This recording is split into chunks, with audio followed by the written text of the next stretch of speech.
बिंब को लेंस से कितने दूरी पर रखें कि इसके द्वारा बिंब का लेंस से 10 सेंटीमीटर दूरी पर प्रतिबिंब बने। तो प्रतिबिंब की दूरी v आपको दे दिया है। तो प्रतिबिंब की दूरी आपकी इसमें क्या होती है, प्रतिबिंब हमेशा इसमें पीछे की ओर बनता है तो माइनस ही लेना है ये, ठीक है, 10 सेंटीमीटर। अब बोल रहा है लेंस द्वारा प्राप्त आवर्धन परिकलित करना है। तो पहले हम u निकाल लेंगे और उसके बाद आवर्धन मैग्नीफिकेशन निकाल लेंगे हम, ठीक है। तो ये आपका कनकेव मिरर है, तो ये भी मतलब कनकेव लेंस है, तो ये भी आपको ध्यान रखना है, ठीक है। इसकी फोकल लेंथ माइनस होती है, इसकी फोकल लेंथ सॉरी इधर फोकल लेंथ इधर होती है तो माइनस लेना था, और इमेज भी इधर बनता है, ठीक है सब। अब हम फार्मूला ले लेंगे लेंस फार्मूला। तो 1/v माइनस 1/u बराबर 1/f। तो 1/v की वैल्यू आपको -10 दे रखी है, 1 ये निकालना है, और ये आपको 1/-15 दे रखा है। अब ये उधर चला जाएगा, इधर आ जाएगा, तो 1/-10 ये वाला इधर आके यहाँ ऐड हो जाएगा, तो 1/15 हो जाएगा, और ये 1/u। इसके एलसीएम लेंगे तो ये 30 हो जाएगा, और ये घटा 3 जमा 2 यानी घटा 1/30। तिरछा गुना करेंगे यू की वैल्यू -30 आ जाएगा, तो हमें ये नहीं चाहिए था। ये तो हमारा डिस्टेंस ऑफ ऑब्जेक्ट आ गया है, यानी बिंब की दूरी आ गया। हमें आवर्धन m निकालना, मैग्नीफिकेशन। इसका फार्मूला होता है v/u, ठीक है। तो यानी v की वैल्यू ले लेंगे तो -10 और इसके ले लेंगे -30, ये कट जाएगा तो -0.3 आ रहा है। तो इसका मतलब है कि जो वस्तु है वो प्लस का आ रहा है, यानी ये जो वस्तु होगा वो क्या बनेगा, सीधा, यानी वो बनेगा वर्चुअल यानी इरेक्ट बनेगा, यानी आभासी और सीधा बनेगा।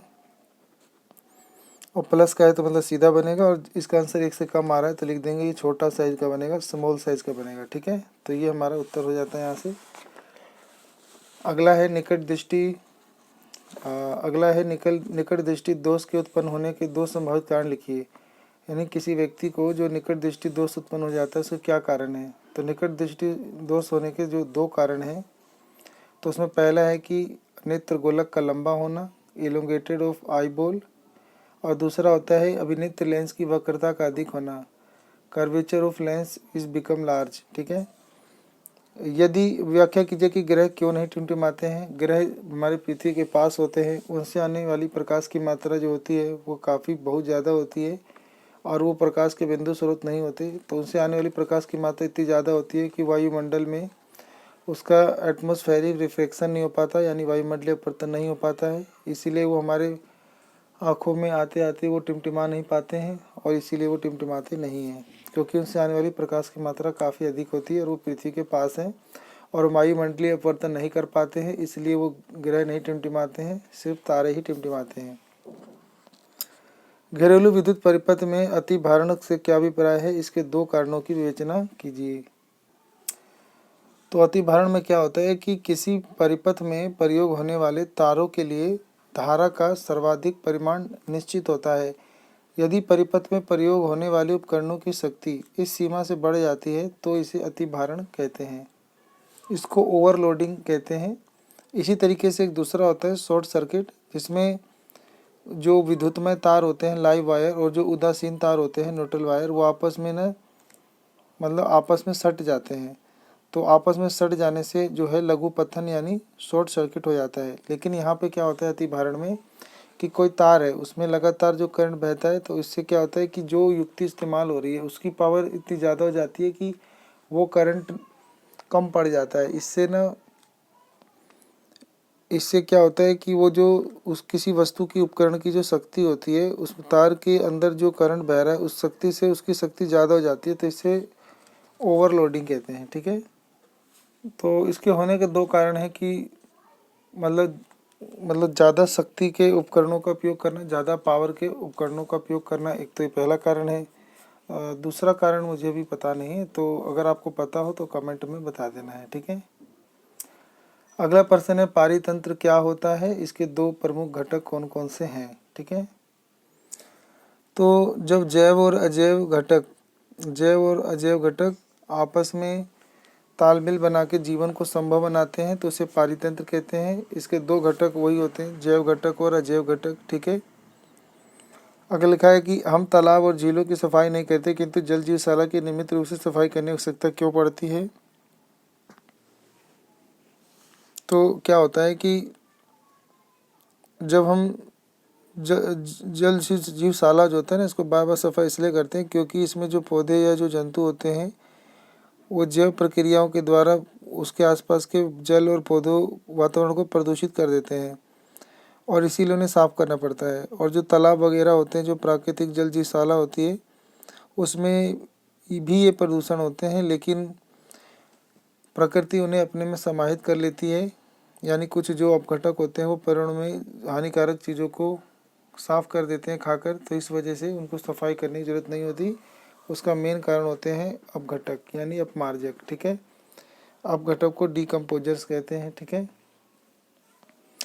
इसके बाद सेक्शन डी है आपका कि निम्नलिखित दिए गए प्रक्रमों का उदाहरण सहित विस्तार पूर्वक वर्णन कीजिए। हाइड्रोजनीकरण अभिक्रिया और इसके उपयोग के बारे में बताना है। हाइड्रोजनीकरण अभिक्रिया क्या होती है। ठीक है, हाइड्रोजनीकरण में यहाँ दिखा देता हूँ। हाइड्रोजनीकरण अभिक्रिया, ये सारी अभिक्रिया बहुत इंपॉर्टेंट है, तो मैं सारा बता देता हूँ एक बार। हाइड्रोजनीकरण अभिक्रिया में क्या होता है कि किसी असंतृप्त हाइड्रोकार्बन यानी अनसैचुरेटेड हाइड्रोकार्बन जिसमें 2 या 3 बॉन्ड होते हैं, उसमें हाइड्रोजन को जोड़ देते हैं और जोड़ देने से वो अनसैचुरेटेड से सैचुरेटेड यानी असंतृप्त से संतृप्त बन जाते हैं। इसी प्रक्रिया को हाइड्रोजनीकरण कहते हैं। अब जैसे ये इथीन है, इसमें हमने हाइड्रोजन को जोड़ दिया निकेल और पैलेडियम की उपस्थिति में 473 कैलोरी में गर्म करके, तो ये 2 बॉन्ड से 1 बॉन्ड बन गया, तो ये एथेन बन गया। ठीक है, इसी तरह हमारे किताब में भी आपको देखने को मिल जाएगा कि जो मीथेन था, मीथेन से हमने गर्म करके उसमें हाइड्रोजन मिलाया और निकेल पैलेडियम की उपस्थिति में गर्म करके हमने जो इथीन था डबल बॉन्ड वाला उसको हमने मिलाया, तो वो एथेन बन गया सिंगल बॉन्ड वाला। ठीक है, तो इसका इस्तेमाल वनस्पति तेल से घी बनाने में करते हैं, ये भी ध्यान रखना है। अगला है उपचयन अभिक्रिया, प्रतिस्थापन अभिक्रिया, साबुनीकरण अभिक्रिया, दहन अभिक्रिया, ये सब भी आपको याद कर लेना है। ठीक है, तो ये लिखा है उपचयन अभिक्रिया क्या होती है। वह अभिक्रिया जिसमें रासायनिक स्पीशीज इलेक्ट्रॉनों का ह्रास करती है उपचयन कहलाता है। यानी जिसमें ऑक्सीजन की वृद्धि होती है वो उपचयन होता है और हाइड्रोजन की कमी होती है, उसे उपचयन कहते हैं। प्रतिस्थापन अभिक्रिया याद कर लेना है यहाँ से, साबुनीकरण भी याद कर लेना है, साबुन बनना, और दहन भी याद कर लेना है। ठीक है, अगला है कि इथेनॉल का ऑक्सीडेशन बताना है। तो इथेनॉल का ऑक्सीडेशन में आपको इथेनॉल का फॉर्मूला याद होगा C2H5OH।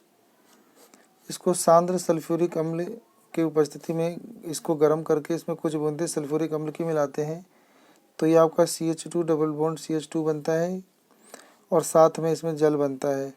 तो इसी अभिक्रिया को एथेनॉल का ऑक्सीकरण होना कहते हैं। इसे निर्जलीय अभिक्रिया, निर्जलीकरण अभिक्रिया भी कहते हैं, डिहाइड्रोजनेशन भी इसी को कहते हैं। ठीक है, तो ये आपको ध्यान रखना है। ठीक है, अगला है संरचनात्मक समअवयव को परिभाषित कीजिए। यानी यहाँ पे लिखा है डेफिनेशन देनी है स्ट्रक्चरल आइसोमर्स की क्या होती है। ठीक है, इसमें क्या होता है कि किसी भी रासायनिक यौगिक का सूत्र एक ही होता है लेकिन उसको लिखने का ढंग अलग अलग होता है, इसी को संरचनात्मक समअवयव कहते हैं। 2 यौगिकों का समान आणविक सूत्र C3H6O है। इन दोनों यौगिकों का नाम और संरचनात्मक सूत्र लिखिए। तो कोई 2 यौगिक जिनका समान आणविक सूत्र है, तो ये जो है ना, ये आपका किसका सूत्र है, तो ये आपका ना प्रोपेनॉन का चित्र है, जिसको ना एसीटोन भी कहते हैं। तो इसका नाम हो जाएगा आपका प्रोपेनॉन या एसीटोन। इसका सूत्र, तो इसी का सूत्र लिखना है कि ये किस ग्रुप का है। तो ये कीटोन समूह का है, तो कीटोन समूह का जो संरचनात्मक सूत्र होता है वो आपको लिख देना है। तो आप ऐसे करेंगे कि 3 कार्बन ले लेंगे, ठीक है, बीच में ऑक्सीजन जोड़ देंगे और अगल बगल में 3 और 3 मतलब 3 हाइड्रोजन जोड़ देंगे। ठीक है, तो ये आपका बन जाएगा। ठीक है, ये H3 नहीं लिखते हैं, 3 हाइड्रोजन ऐसे ऐसे लिखते हैं। ठीक है, एक एक बॉन्ड वाला, तो ये आपको बन जाएगा। ठीक है, अगला है आप निम्नलिखित परिवर्तन किस प्रकार करेंगे। एथेनॉल से एथीन कैसे बनाएंगे, तो अभी हमने ऊपर यही था, एथेनॉल से एथेन बनाया था, ये रहा। और एथेनॉल को सोडियम एसीटेट में कैसे बदलेंगे, ठीक है, तो ये भी बता देते हैं।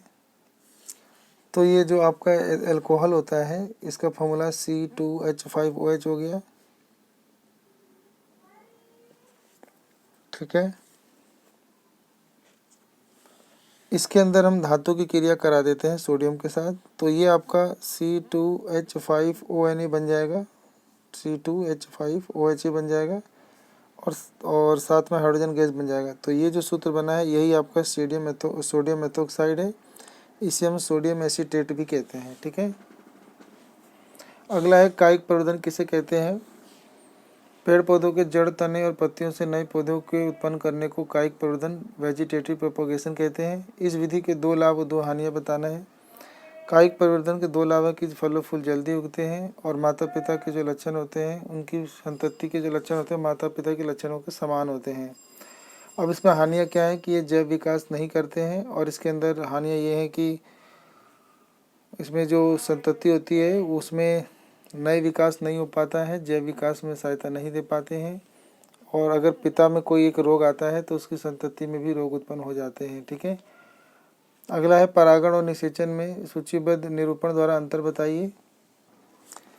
परागण क्या होता है कि पुंकेसर के पराग कोश से स्त्रीकेसर के वर्तिकाग्र पर पराग कणों के स्थानांतरण को परागण कहते हैं, और पराग कण का स्थानांतरण बहुत से माध्यम जैसे वायु, जल, कीट या अन्य कारकों से होता है। और निषेचन में लिख देंगे लैंगिक जनन के समय जब नर युग्मक और मादा युग्मक आपस में संलयन होते हैं तो उसको निषेचन कहते हैं। यह प्राकृतिक या कृत्रिम साधनों दोनों से हो सकता है। ठीक है। तो प्लेसेंटा क्या होता है कि प्लेसेंटा एक विशिष्ट ऊतक है जो भ्रूण को गर्भाशय की भित्ति से जोड़ने का काम करता है। अब इसके काम क्या होता है। इसका काम होता है कि भ्रूण को पोषक तत्व जैसे ऑक्सीजन, भोजन उपलब्ध कराना, और भ्रूण से अवशिष्ट पदार्थों को दूर करने में इसकी सहायता करता है। ठीक है। तो ये सारा लिखना है। इसमें विलाई जैसी सतह भी होता है जो इसके क्षेत्रफल को बढ़ा देता है, जिससे ये मतलब श्वसन कर सके। ठीक है। अगला है मादा जनन तंत्र में निम्नलिखित संरचनाओं का कार्य बताना है। अंडाशय और अंडवाहिनी का काम बताना है। ठीक है। तो जो अंडाशय होता है वो जनन के लिए अंड का निर्मोचन करता है। ठीक है। 28 दिनों में एक अंड का निर्मोचन करता है। अंडवाहिनी क्या करता है कि 28 दिनों में जो ये अंड बनता है उसको भ्रूण बनने की तैयारी करता है। ठीक है। तो इसका ये काम होता है, और अंडवाहिनी में ही संलयन होता है। ठीक है। नर और मादा युगों का संलयन अंडवाहिनी में ही होता है। अगला है दिए गए विद्युत परिपथ से R1, R2 और R3 के समान क्रम से 5 ओम, 10 ओम और 30 ओम है। तो यहाँ दिख रहा है। अब लिखा है कि यदि इस परिपथ में 12 वोल्ट की बैटरी जुड़ी है तो प्रत्येक प्रतिरोध में प्रवाहित विद्युत धारा एवं परिपथ में कुल प्रतिरोध ज्ञात करो। पहले तो कुल प्रतिरोध निकालने के लिए आप ये जानते हो कि ये तीनों पार्श्व क्रम में जुड़े हैं पैरेलल में। तो इसके लिए फार्मूला होता है 1/R1 + 1/R2 और +1/R3। तो 1/R1 का मान आप ले लोगे 1/5, 1/10 और ये 1/30। बाकी इसका एलसीएम लोगे तो 30 हो जाएगा, और ये 6 + 3 + 1 10/3, 30 तो कट जाएगा, तो 1/3 तिरछा गुना होने पे इसका प्रतिरोध आ जाएगा कुल 3 ओम। ठीक है। तो कुल प्रतिरोध तो इसका 3 ओम हो गया। अब अलग अलग युक्तियों में बहने वाली जो विद्युत धारा का पता लगाएंगे तो समय विद्युत धारा अलग बहती है। तो विद्युत धारा का फॉर्मूला होता है तो V = I/R, ओम के नियम से सुना होगा। तो I = V/R होता है। तो V जो है 12 वोल्ट है। तो 12 वोल्ट को बारी बारी से एक बार 5 से, एक बार 10 से और एक बार 30 से भाग दे देंगे तो तीनों के अंदर जो करंट बह रहा है वो अलग अलग पता चल जाएगा। ठीक है। तो ध्यान रखना है कि जो पार्श्व क्रम में अगर हम 3 तारों को जोड़ते हैं तो तीनों में विद्युत धारा अलग अलग बहती है, लेकिन तीनों में पोटेंशियल डिफरेंस सेम होता है। ठीक है। तो और जो रेसिस्टिविटी होती है, प्रतिरोध, वो कम होता है। ठीक है। अगला है कि मिश्र धातुओं का उपयोग विद्युत तापन युक्तियों के निर्माण में क्यों किया जाता है। तो मिश्र धातुओं का गर्म होने पर मिश्र धातु जो होते हैं इनका उपचयन नहीं होता, इनका यानी दहन नहीं होता, उपचयन नहीं होता, इसलिए इनका प्रयोग किया जाता है। ठीक है। बाकी ये सेशन आपको खुद कर लेना है, थोड़ा सा इसके आगे मैं नहीं करा पाऊँगा। ठीक है। थोड़ा दिक्कत है कुछ। ठीक है। तो इसके आगे आप पढ़ के खुद करेंगे। ठीक है। ये आपका होमवर्क है,